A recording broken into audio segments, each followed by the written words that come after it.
Seja bem-vindo ao Enfoque. O Parlamento esteve hoje a debater as políticas de incentivo à natalidade. Entre as propostas dos partidos da maioria está a possibilidade de pai e mãe tirarem em simultâneo a licença de parentalidade e também o alargamento por mais 5 dias da licença obrigatória do pai. A votação na Generalidade realiza-se esta sexta-feira. Mais de um ano depois surgem as propostas da maioria PSD-CDS-PP para o incentivo à natalidade. A maioria propõe a possibilidade de pai e mãe partilharem em simultâneo a licença parental inicial de 120 ou 150 dias. A acrescer a este ponto, propõe-se que o pai possa gozar de mais 5 dias, a somar aos 10 dias úteis obrigatórios de licença inicial, a gozar logo após o nascimento do bebê. Ainda no que toca ao campo laboral, as propostas prevêem que as empresas que tenham despedido de forma ilegal grávidas fiquem impedidas de receber qualquer tipo de subsídio ou subvenção pública. Para os trabalhadores do setor público propõe-se ainda, e de forma a equilibrar o regime com o do setor privado, a possibilidade de avós com netos menores de 12 anos de trabalharem a tempo parcial, assim como pais de crianças com deficiência ou doenças crónicas. Outra das propostas apresentadas pela maioria prevê um desconto de 50% no imposto sobre veículos para famílias com mais de 3 filhos e na aquisição de viaturas com capacidade igual ou superior a 7 lugares. Na área da saúde, PSD e CDS-PP querem ainda que passe a ser obrigatória a atribuição de médicos de família às grávidas e um aumento da comparticipação de medicamentos. E no que respeita à educação, a maioria propõe o acesso gratuito a todas as crianças com mais de 4 anos ao ensino pré-escolar. Apesar de classificar de encenação política a iniciativa da maioria, também o Partido Socialista apresentou propostas, entre estas a sujeição à negociação coletiva da regulamentação do banco de horas individual, o aumento do abono de família nos diferentes escalões e o regresso a uma semana de trabalho de 35 horas. Os socialistas recomendam ainda a alteração das regras de cálculo para a isenção das taxas moderadoras, uma medida a beneficiar as famílias mais carenciadas. Na educação, a proposta socialista aposta numa maior abrangência da bolsa de empréstimos dos manuais escolares. Na senda do que Passos apelidou de prioridade governativa, as propostas agora apresentadas vão a debate, já esta quarta-feira, na Assembleia da República. E é justamente por estas propostas de incentivo à natalidade que começamos este Em Foco, com o debate aqui em estúdio com Eduardo Cabrita, deputado do Partido Socialista, e Afonso Oliveira, deputado do PSD. Aos dois, muito boa tarde, bem-vindos ao Em Foco. Eduardo Cabrita, o que é que acha que pode explicar Portugal ter uma taxa de natalidade tão baixa? Pode-se justificar com a crise ou por si só não justifica? Bem, boa tarde a ambos. Vamos lá ver, há aqui razões que têm a ver com a transição daquilo que são os modelos de organização de vida coletiva, um modelo de estruturação de vida muito num modelo urbano e que teve consequências, que levou a que Portugal está há cerca de 30 anos abaixo da taxa de substituição, do 2,1 por mulher à idade fértil, mas, sobretudo, teve estabilizado vários anos nos primeiros anos deste século, à volta das 100 mil crianças por ano. Era esse, diria que, dentro de um patamar baixo e que não atingia a taxa de substituição, era um patamar à volta dos 100 mil, em que tinha havido uma estabilização relativamente muito abaixo das, 200 mil crianças que nasciam na década de 60, não é? Para não irmos a valores mais longínquos. Bom, o que nós temos nos últimos anos, e aí sim acho que a precariedade, a instabilidade social, a crise económica poderão ser um fator que acentua uma tendência, que é uma tendência que só pode ter uma resposta de longo prazo, levou-nos para patamares dramáticos, perto das 80 mil crianças por ano, e é nesses patamares, os valores que ainda não são finais de 2014, pode subir ou não umas centenas, mas continuarão nesses patamares.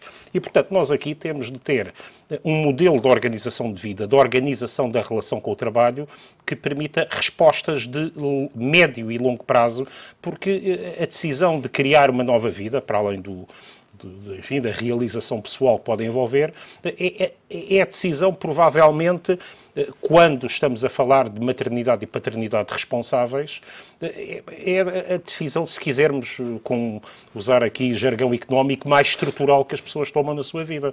E, portanto, o que é que nós temos nos últimos anos? Temos todo um modelo que, pelo contrário, contraria isso. A generalizada precariedade nos jovens. Os recibos verdes, falsos ou verdadeiros, são generalizadíssimos. Um desemprego em patamares, ainda esta semana a OCDE diz que Portugal é o quarto país da OCDE com maior desemprego jovem, 35%.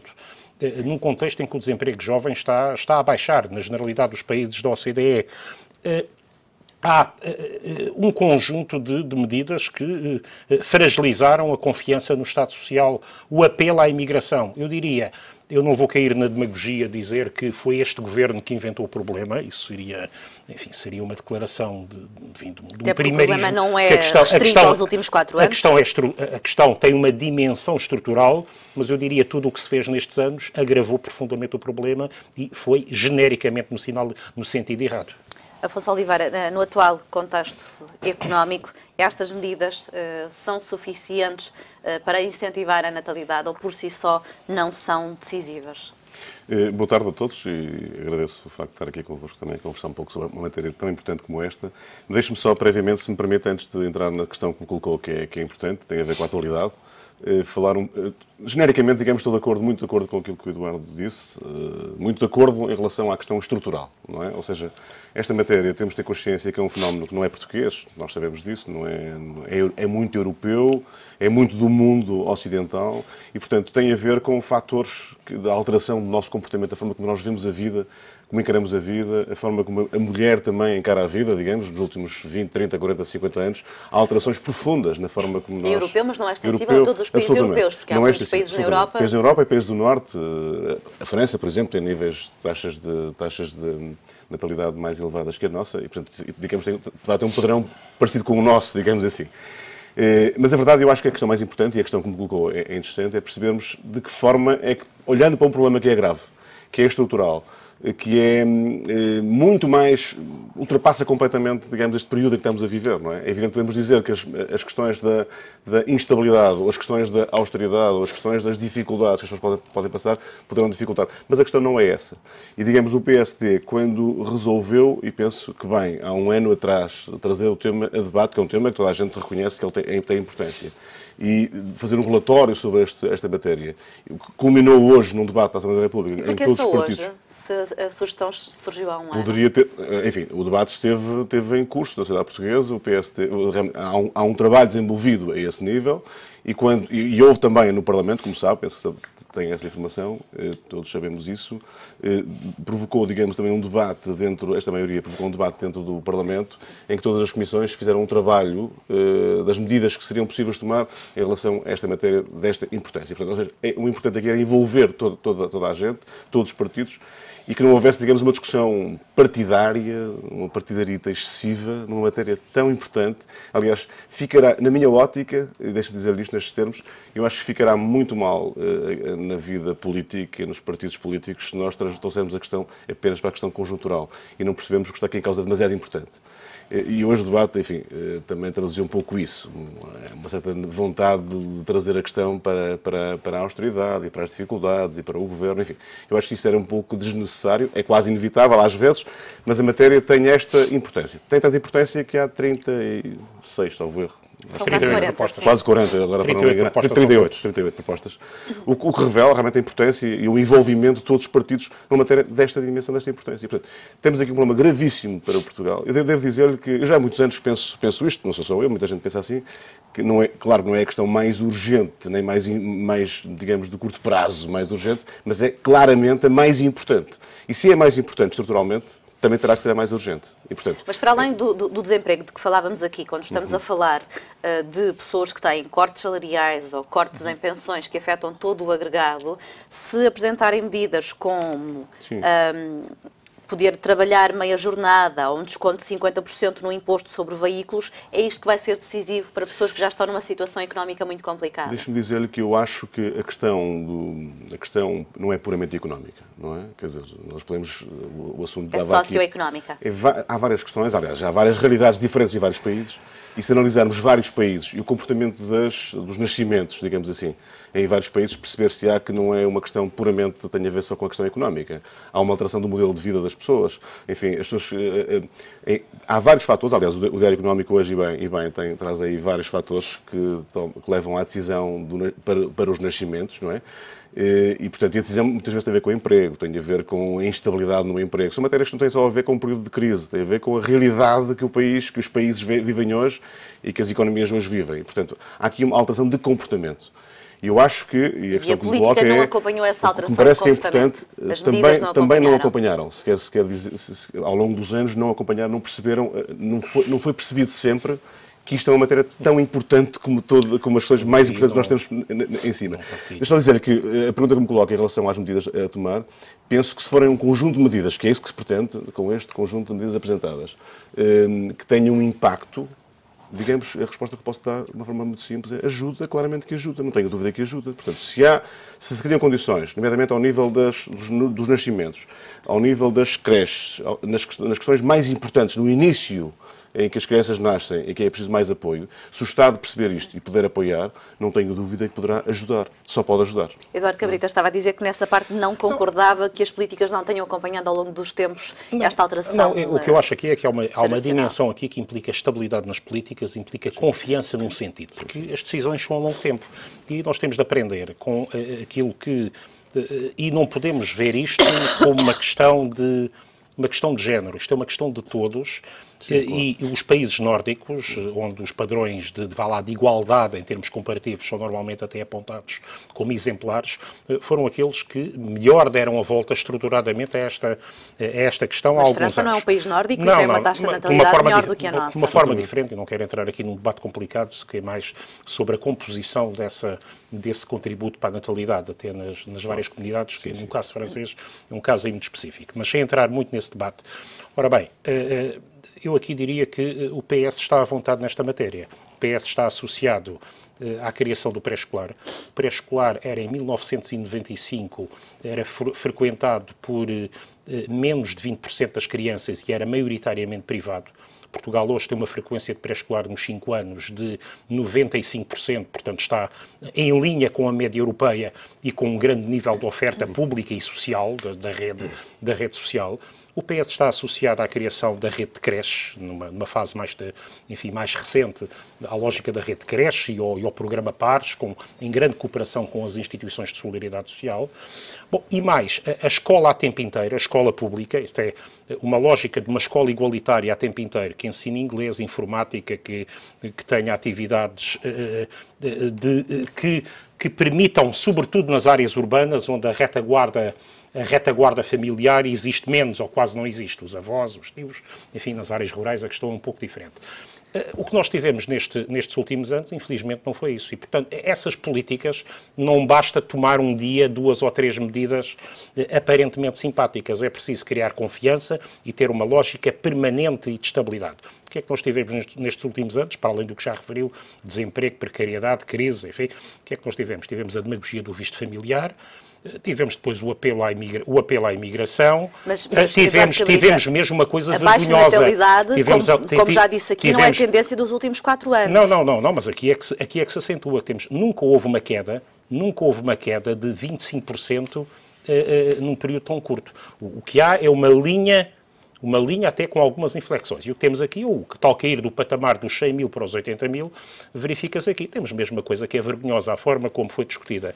A dita reforma do IRS é uma autêntica vergonha, porque é confundir duas coisas. Primeiro, a reforma de medidas de fiscalidade verde que eram compensadas, beneficiando as famílias numerosas, bom, e pior ainda, na área das famílias numerosas, beneficiando sobretudo as de elevados rendimentos. As de elevados rendimentos, por um lado... Porquê? Porque as famílias numerosas estão estatisticamente nos mais pobres e nos mais ricos, tendencialmente, não é? Portanto, os mais pobres não pagam IRS, só os mais ricos é que potencialmente beneficiariam dessa vantagem fiscal, mas a construção técnica da medida diria que quanto maior o rendimento, maior o benefício. Portanto, mecanismos demagógicos como o visto familiar, a reforma do IRS,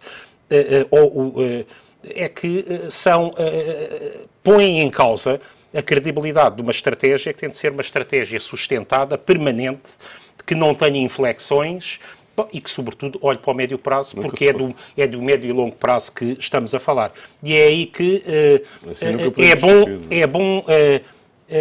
não há nenhum problema em que se queira discutir o tema. Bom, mas o tema cheira que transanda a problemas de consciência e a propaganda pré-eleitoral.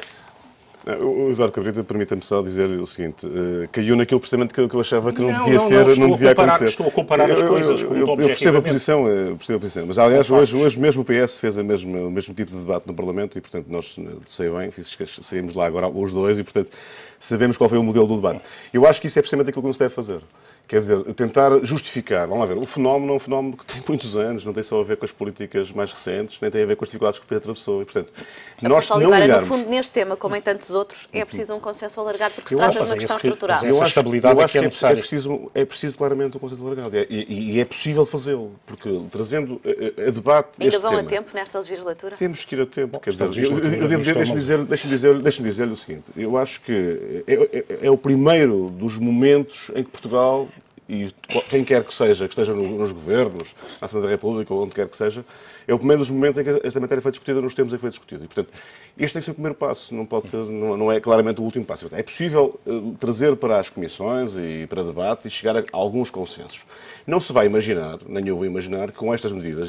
Vamos ver quantas propostas da oposição é que vão ser aprovadas na sexta-feira. Vamos ver a vontade que o PS terá nesta matéria, porque eu acho que hoje a discussão é clara, quer dizer, não há uma clara vontade, há uma tentativa de acusação de que só agora vem porque há... Não, se o Parlamento chegar a uma conclusão e houver um consenso alargado em algumas medidas que são importantes, estruturais, todos reconhecem, o impacto é claramente positivo. Agora, dizer-se que isso poderá resolver o problema das pessoas ou que vai provocar no curto prazo uma alteração de comportamentos... Há abertura do PSD da maioria para aceitar algumas propostas da oposição? Sim, vamos ver em que temos. Quer dizer, não poderei agora... Mas sim, claramente que sim, senão não haveria esta predisposição, digamos, para levar alguma das propostas... Quantas das propostas da oposição são aprovadas sexta-feira, depois veremos a discussão, digamos, na especialidade. Agora, pensar-se que estas medidas poderão resolver a questão no curto prazo não é possível, pensar-se assim, é um erro. Agora, o que é possível, eu acho que isso é que é bom, é claramente bom. Aliás, ainda hoje Vital Moreira dizia isso num artigo que escreve no vosso jornal, dizia na parte final, salvo erro, acho que não estou a cometer nenhum... As medidas são todas importantes, não é? Quer dizer, estou a fazer referência ao Vital, mas não foi o Vital Moreira, foi uma outra referência. E, portanto, estas medidas são tomadas aqui. Outra referência, agora fiz confusão no artigo ali. Mas as medidas tomadas aqui a este nível, que tenham impacto nas pessoas, tenham impacto nas famílias, impacto na capacidade que tenham para ficar em casa mais tempo se for essa a sua opção, na possibilidade de ter nas creches, a possibilidade também de reduzir, digamos, começar também um tempo mais cedo a universalidade da escola, de 5 para 4 anos, pré-escolar. São medidas importantes, estruturais, que alteram comportamentos, que dão benefícios às pessoas e possibilitam que as pessoas possam tomar opções mais conscientes e com efeitos positivos. Isso não tenho dúvida. Eduardo Cabrita, que medidas, entre as várias apresentadas pelo PS, é que seria, no vosso entender, determinante que fossem aceitos pela oposição, pelo Governo? Bom, aqueles que têm a ver exatamente com a justiça em matéria fiscal, aqueles que têm a ver com o acesso ao transporte, aquelas que têm a ver com o mínimo de justiça para os mais pobres, isto é, as atualizações das taxas moderadoras. Não, a atualização mesmo do abono de família para as famílias mais pobres, que a maioria ainda recentemente chumbou no Orçamento do Estado, quando o PS propôs. Mas o abono de família também tem um valor que é muito residual. Isso será determinante ainda menos, para ter... Não é determinante. O que é determinante é aquilo que é uma política de creche, uma política de combate à precariedade. Era bom, por exemplo, a maioria dissesse o que é que acha de que não pode haver... Há benefícios fiscais que são condicionados ao caráter permanente da relação de trabalho estabelecida. Isto é, a penalização da precariedade é aqui um elemento essencial para a criação de condições de estabilidade que permita, sobretudo sobretudo aos jovens, que é aí que o fenómeno se concentra com maior intensidade, que possam olhar para o futuro e, nessa medida, tomar a decisão de ter um filho. Bagão Félix hoje faz uma sugestão também no Diário Económico que, por exemplo, os fundos comunitários poderiam ser utilizados para construir equipamentos de apoio à primeira infância. É uma questão que poderá ser determinante, ter uma rede mais alargada? Mas repare, nós aí alargamos, mudou-se, eu falei disso, o alargamento quer do pré-escolar, quer das creches, quer através da rede pública, quer através da rede, sobretudo realizada em colaboração com as IPSES. Foi um elemento decisivo. O programa Pares foi uma marca dos últimos anos. O que é que nós temos aqui é que esses programas genericamente pararam, não é? Acabaram dentro da lógica de retrocesso do investimento, quer público, quer privado, que tantas vezes aqui temos discutido, não é? Portanto, é mais fácil fazer demagogia quando falamos de investimento. Bom, estamos a falar desse tipo de programas. Afonso Oliveira, seria uma possibilidade?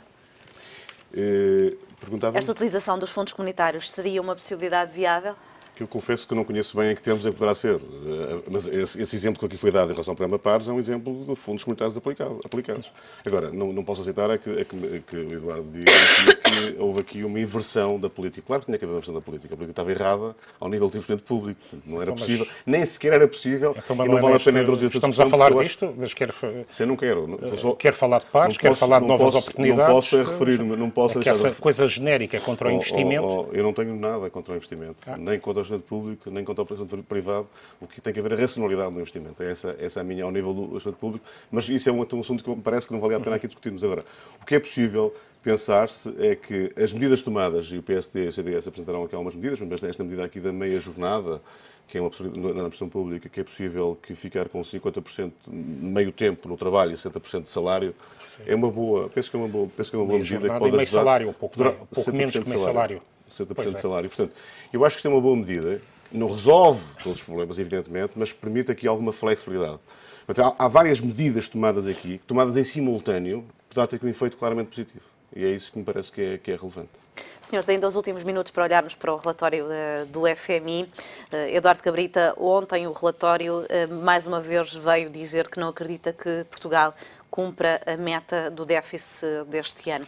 A concretizar-se estes receios, poderão vir ainda este ano novas medidas de austeridade? Repara, enfim, não quero fugir a esse tema. Eu estive ontem em Washington, na apresentação do relatório e nos últimos 2 dias na parte parlamentar das chamadas Jornadas da Primavera do Banco Mundial e do FMI, mas o que mais grave até do que esse, porque o déficit de 3,2% ou de 2,9% não é estruturalmente diferente. O que é grave é que o governo português não tenha... Por exemplo, a França só está comprometida, e estamos a falar da segunda maior economia da União Europeia, a atingir um déficit abaixo de 3% em 2017.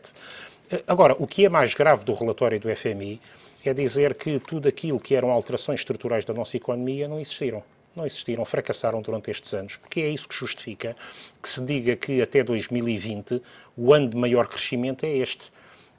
E que a variação de crescimento tem sobretudo a ver com coisas que não têm nada a ver com o governo português, como a baixa do preço do petróleo ou os juros historicamente baixos resultantes da intervenção do BCE. Dizer-se que até 2020 a economia portuguesa continuará a divergir e que temos um nível de desemprego que está muito acima da média europeia, isso é que são elementos estruturais.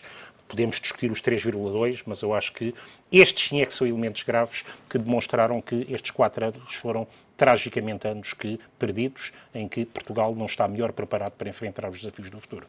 Afonso Oliveira, então, pegando neste enunciado de Eduardo Cabrita, quando terminar o programa do Banco Central Europeu, quando a tendência no petróleo se alterar, com os portugueses a terem de volta algum poder de compra, podemos ter outra vez uma balança comercial desequilibrada?